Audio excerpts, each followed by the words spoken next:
এবার হৃদয়ের গভীর থেকে মনে মনে বলুন, আল্লাহ মহান, আল্লাহ মহান, আল্লাহ মহান, সর্ববিষয়ে সর্বশক্তিমান, তিনি একক ও অদ্বিতীয়, তিনি একমাত্র উপাস্য।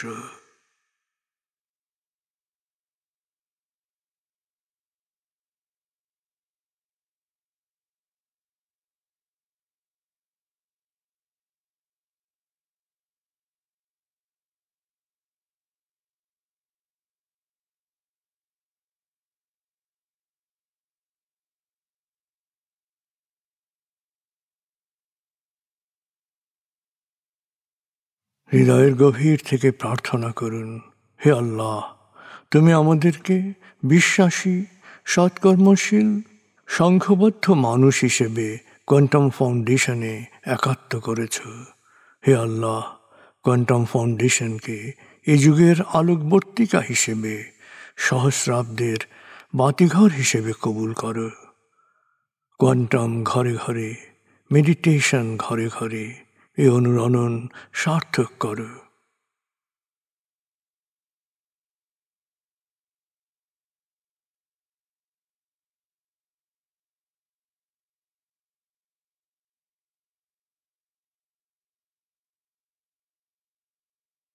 হে আল্লাহ, হে দয়াময়, হে মেহেরবান, কোয়ান্টাম ফাউন্ডেশনের সকল কার্যক্রম, শিক্ষা সেবা, শুদ্ধাচার, রক্তদান, এতিমান, প্রবীণ সেবা, চিকিৎসা সেবা, খতনা, মাতৃমঙ্গল, দাফন, কোয়ান্টাম মেথড কোর্স, এই সমস্ত কার্যক্রমকে সদকায়ে জারিয়া হিসেবে কবুল করো। এই কার্যক্রমে যারা সেবা দিয়েছেন তাদের সবার জীবনকে বরকতময়, প্রশান্তিময় করে দাও।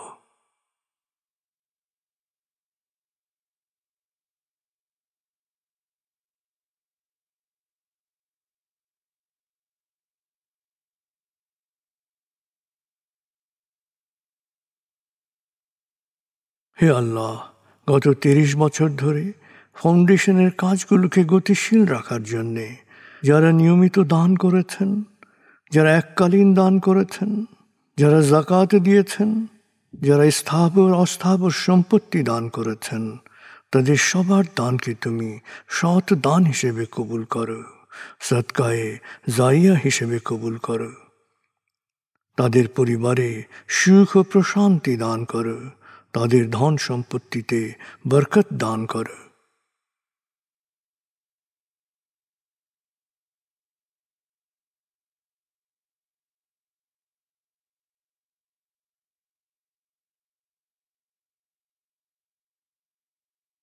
এবার দেশের জন্য দোয়া করুন, হে আল্লাহ, দেশের প্রতিটি মানুষ যেন প্রজ্ঞাপূর্ণ সিদ্ধান্ত নিয়ে নিজের কাজ সবচেয়ে ভালোভাবে করতে পারে, সবাইকে সে তৌফিক দাও।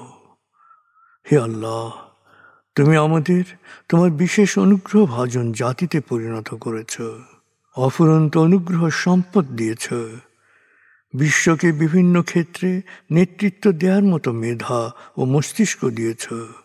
আমরা যেন ভালো মানুষ, ভালো দেশে রূপান্তরিত হতে পারি, আমাদের সেই তৌফিক দাও।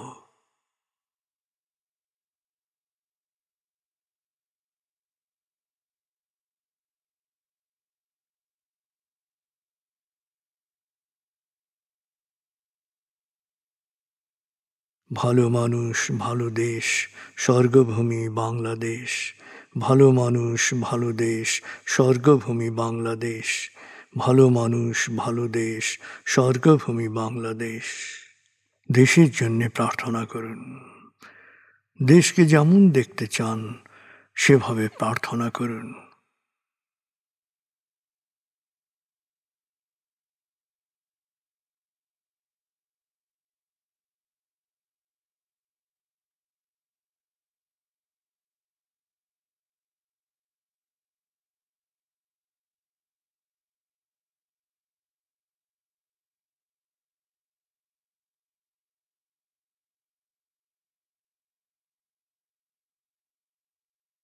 হে আল্লাহ,